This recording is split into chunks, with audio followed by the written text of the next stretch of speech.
lumalaban! Ang totoong rumerespeto sa batas ay pinapanagot. Katotohanan, tayo ay panindigan.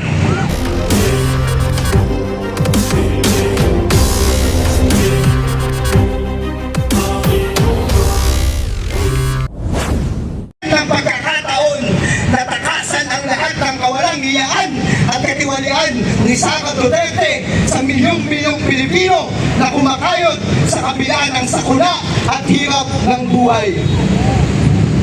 Ang totoong rumerespeto sa batas ay pinapanagot ang lahat ng mga nagkasala sa mamamayang kanyang pinaglilingkuran. At sa desisyong patayin ng impeachment case ni Sara Duterte, malinaw ba sa sikat ng araw kaninong interes kayo pumapani?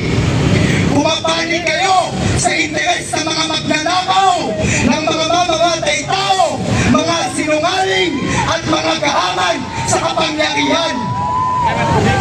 Matakot kayo sa galit ng mga mamamayan. Matakot kayo sa paniningil ng bawat Pilipino na tinalikuran ninyo ng responsibilidad at pananagutan para sa isang makatarungan na buhay.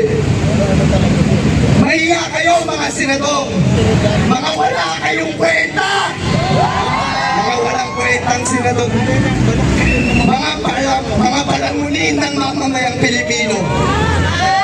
Ang mga sigmura ninyo para ipagkait ang hustisya sa taong bayan. Kaya mananagot kayo sa mamamayang Pilipino. Pinatunayan ninyong mga wala kayong kwenta. Hindi matatapos ang laban dahil ang pinatay nyo ang impeachment case ni Sara Duterte. Dahil nasa lansangan ang tunay na laban. Kaya ang humanda sa hatol ng taong bayan ay kayong mga burokrat na kapitalista at ang mga corrupt na opisyales. Tama ba mga kasama? At dahil doon, pati na mga kabataang artista ng bayan at malawak na hanay ng kabataan na para makamit ang espasyo para sa edukasyon at sining, marapat lang na ang kininya ang lansangan hanggang kalayunan bilang kanyang paralan at tiyatro ng digmaan. Mula rito, mahigpit na pinangahawakan ng mga kabataang artista ang kanyang tungkulin, magpukaw, mag-organisa at magpakilos ng milyong-milyong mamamayan na handang ipagtagumpay ang pambansang demokratikong makikibaka ng mamamayan. Artista ng bayan! Ngayon ay lumalaban! Artista ng bayan! Impeachment ituloy! Sara panagunin! Ayos. Nagngingit-ngit na nga po sa galit ng taong bayan dahil sa pagtataksil na ito na ginagawa ng Senado sa pagtatraidor ni Sara Duterte sa mamamayang Pilipino at kasama nga po natin sa ating paglaban. Kahit po ang mga taong simbahan ay sukang-suka na sa sistemang ito, sukang-suka na kay Sara Duterte at sa desisyong ito ng Senado. Kaya po narito, kasama natin ngayong araw si John G. Enricoso mula sa Promotion of Church for People's Response. Impeachment ituloy! Sara panagutin!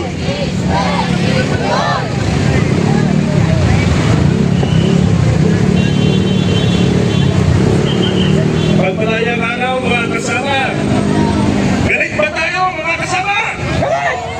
Galit ba tayo sa katiwalian ng umiiral ngayon? Ang pagkiling sa kasamaan ay ang pagkait sa katarungan para sa bayan.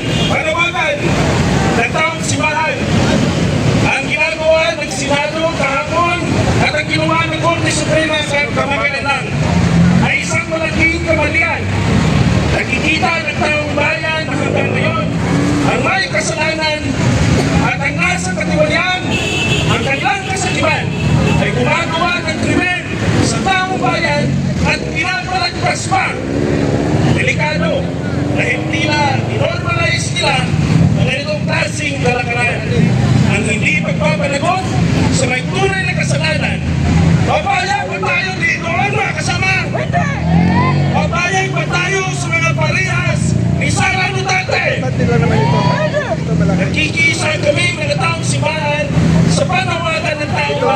kasi Kailanman, hindi naging makatarungan sa mata ng Diyos at sa masang Pilipino ang pagkait ng pananagutan sa mga sakim na may kapangyarihan at ang namumulakot sa kabalan ng bayan.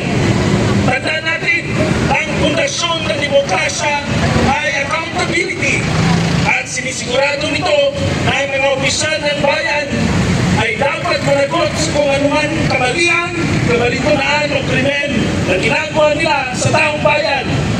Isa ito sa sinisigurado sa ating konstitusyon upang maging mekanismo para ipairal ang kumaskuhan sa pagkampang ng kanilang tungkulin. Kung ayaw nilang tandaan ito, tayo mga kasama, mga kapatid, Right, ang share natin, bayan, comment po tayo, guys. ang Like, share, kikilos comment. upang makamit ito. Tama ba? Kawikaan 18.5, ang pagkiling sa may sala ay isang kamalian. Gayon din naman, kung ipagkait ang katarungan, ang labi ng nangmang bunga ay alitan at ang kanyang bibig atid ay kaguluhan. Para sa aming mula sa taong simbahan, hindi lang politikal, moral o spiritual ang krisis na nakikita ngayon. Ang mga pangyayari ito ay isang usapin na nakasalalay ang kinabukasan ng masang Pilipino. Ito ay isang kasakiman na nagbabadyang ilulong sa kumunoy ang walang ustisya ng sa masang Pilipino. Ang dinastiya, oligarkiya, burokratang gobernador, mga tuta ng imperialista ay naghahasik ng lagim, mga kapatid. Papayag pa tayo doon. Hindi dapat tayo papayag. Mga kapatid, mga kasama, mga manunood ngayon sa amin dito sa Lansanan, magpatuloy tayo sa ating pagkilos.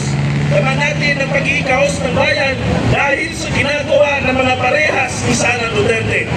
Pagkatarungan ng lumaban para panagutin ang tiwaling opisyal ng umalan at panahon na pilit nilang likuhin ng bayan at pilit nilang ikubli ang katotohanan, tayo ay manindigan. Ang mananahimik at konformasyon sa panahon ito sa kanilang kabalitunan ay ang pagkiling sa mga nagaharing uri.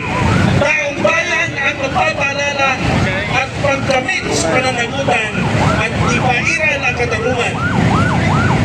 Siyas, Gis, 1-3, magpapahamak kayo mga gumagawa ng hindi makatanungang batas na umapi sa mga tao upang pagkaitan ng katarungan ng mga nangangailangan, upang alisan ang karapatan ng manghihirap at upang pansamantalahan ng mga biyuda at unila.